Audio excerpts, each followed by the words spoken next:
l'ICM, l'Institut du cerveau et de la moelle épinière, est un institut de recherche situé sur le campus de la Pitié-Salpêtrière qui mêle des chercheurs, des médecins et des ingénieurs pour essayer de comprendre le fonctionnement du cerveau et de la moelle épinière et aussi ses dysfonctionnements.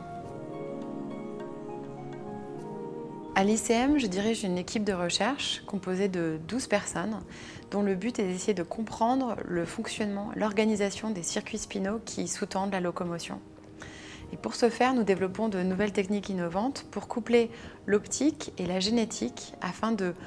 suivre l'activité des réseaux de neurones et de manipuler l'activité des réseaux de neurones pendant que l'animal est en train de se mouvoir, de se comporter.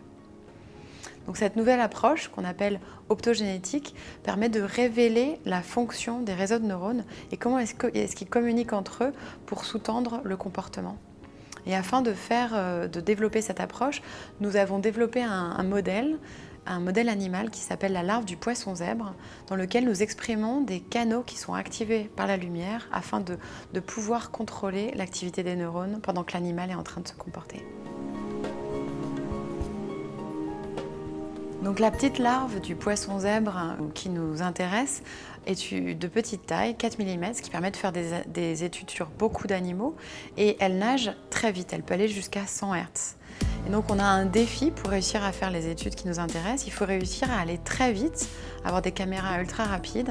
et à suivre l'animal ou plusieurs animaux sur de longues périodes de temps.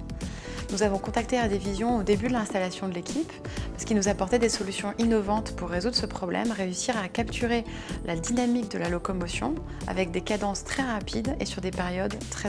longues.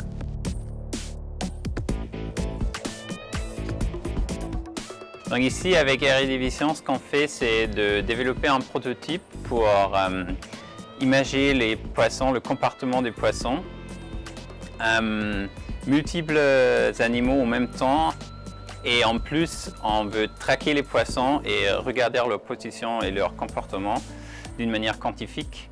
et c'est là où Radévision apporte leur savoir-faire sur le traitement d'images et l'acquisition à haute vitesse